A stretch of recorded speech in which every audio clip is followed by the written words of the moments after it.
We begin in Washington, where the White House and Congress reached a deal early this morning on the economic rescue package that dwarfs the entire national budget of the United States. The stock market soared on hopes for the legislation, its best days since the Great Depression. And our senior national correspondent, Terry Moran, starts us off with the details on the deal sparking so much hope. Good morning, Terry. Good morning, George. Well, they closed this deal late into the night in an atmosphere of crisis, punctuated by partisan bickering. But they got the job done. And this bill will, as you say, throw an economic lifeline to businesses and to workers who are getting absolutely hammered by the coronavirus pandemic.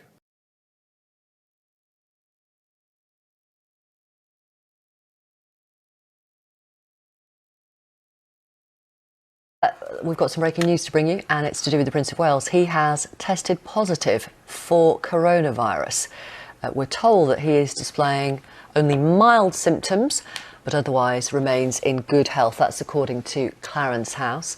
So Prince Charles has tested positive for coronavirus.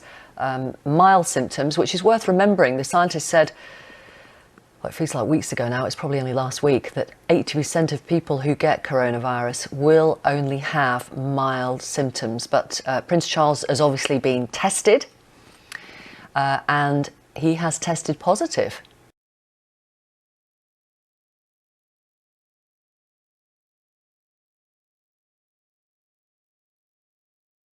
It's a strange new symptom of COVID-19. Doctors have now added the loss of the sense of smell and taste to the list of symptoms, urging that anyone with it seriously consider self-isolating. Stephen Fabian has more on that. Thanks, Deborah. Is losing your sense of taste and smell a symptom of the virus? There's some evidence that it is.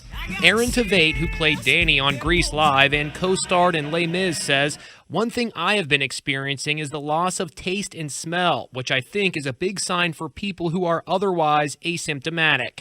Rudy Gobert, the Utah Jazz player who tested positive, tweets, "Just to give you guys an update, loss of smell and taste is definitely one of the symptoms. Haven't been able to smell anything for the last 4 days. Anyone experiencing the same thing?"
The Spanish government at its weekly cabinet meeting has passed more measures to fight the coronavirus crisis. The first measure is the extension of the 15-day lockdown period.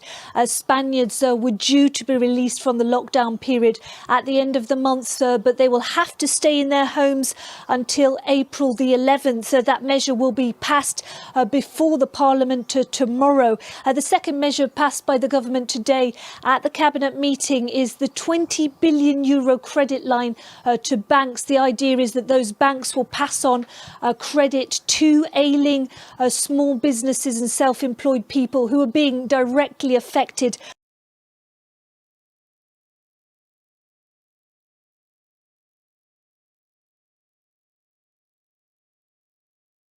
And here in France, the government has just issued 25 decrees to deal with the coronavirus outbreak.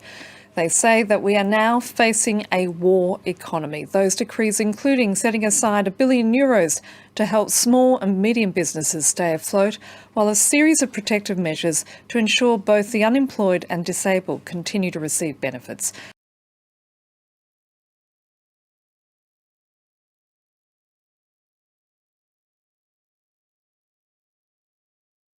A major armed attack took place on a Sikh Gurudwara in Kabul earlier today. Terrorists were seen entering the holy site in what looked like an armed attack.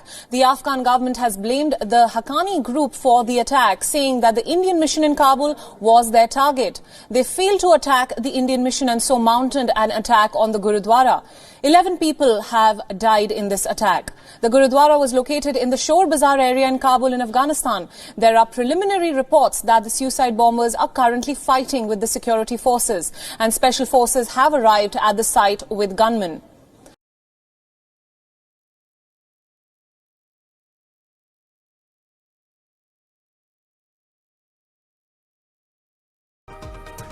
Zimbabwe Nurses Association has announced that they are withdrawing their services with immediate effect. Amongst other concerns is the scarcity of water. They're also complaining about working in conditions for who are at the forefront at the combat of the coronavirus. Earlier on, doctors in Zimbabwe also expressed similar sentiments.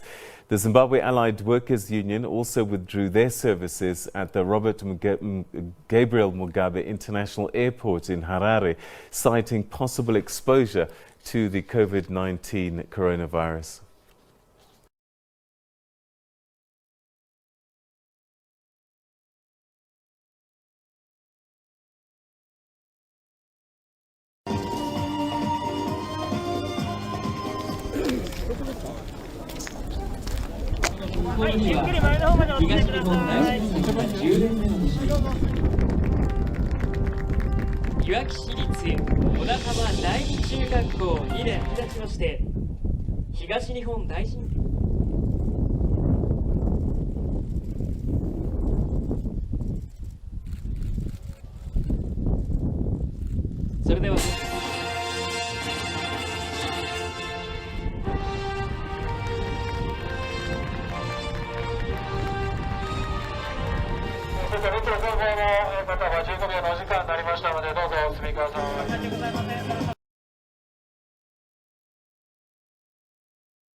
Kita.